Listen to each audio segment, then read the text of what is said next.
गुरु दयानंद का आश्रम एक छोटे से गांव के पास स्थित था।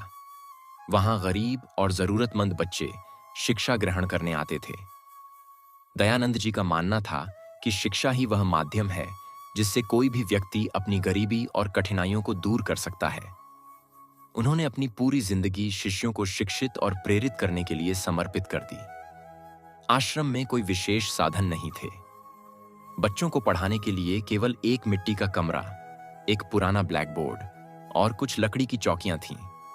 बावजूद इसके गुरुजी का ज्ञान और समर्पण शिष्यों को प्रेरित करता था। एक साल गांव में भयंकर सूखा पड़ा। लोग अपने जीवन यापन के लिए संघर्ष कर रहे थे। आश्रम की स्थिति भी खराब हो गई। बच्चों के भोजन और पढ़ाई के लिए जरूरी संसाधन खत्म होने लगे। गुरुजी ने अपने शिष्यों से कहा, यह समय कठिन है, लेकिन याद रखो, कठिनाइयां हमें मजबूत बनाती हैं। गुरुजी ने फैसला किया कि वह किसी भी तरह से अपने शिष्यों की पढ़ाई और जीवन प्रभावित नहीं होने देंगे। उन्होंने गांव के हर घर में जाकर मदद मांगी, लेकिन सूखे के कारण कोई भी सहायता करने में असमर्थ था। आश्रम में भोजन की समस्या बढ़ने लगी। एक दिन गुरुजी ने देखा कि शिष्य भूखे होने के बावजूद पढ़ाई कर रहे हैं। उनकी यह लगन देखकर गुरुजी का हृदय द्रवित हो गया। उन्होंने अपने पास मौजूद आखिरी संपत्ति, अपनी पुरानी अंगूठी और पुस्तकें बेच दीं और उससे भोजन की व्यवस्था की। गुरुजी ने खुद भूखे रहकर अपने शिष्यों को खाना खिलाया।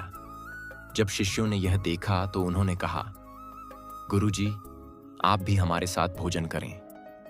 लेकिन गुरुजी ने मुस्कुराते हुए कहा, गुरु का कर्तव्य है कि पहले शिष्य का पेट भरे। मेरी भूख तुम्हारी संतुष्टि में छिपी है। हालात और भी खराब होते गए। अब भोजन और पानी का संकट चरम पर था। गांव के लोग अपने बच्चों को पढ़ाई छोड़कर काम पर लगाने की सोचने लगे। गुरुजी को यह मंजूर नहीं था। गुरु दयानंद ने एक साहसिक कदम उठाया। उन्होंने गांव के पास की बंजर जमीन को उपजाऊ बनाने का निश्चय किया। उन्होंने शिष्यों के साथ मिलकर खेत तैयार करना शुरू किया। बच्चों को सुबह पढ़ाई कराई जाती और दोपहर में वे खेतों में काम करते। गुरुजी ने अपने शिष्यों को सिखाया कि मेहनत का कोई विकल्प नहीं है। उनका कहना था, यह केवल जमीन पर खेती नहीं है, बल्कि यह तुम्हारे भविष्य की फसल है। इसे लगन और विश्वास से सींचो।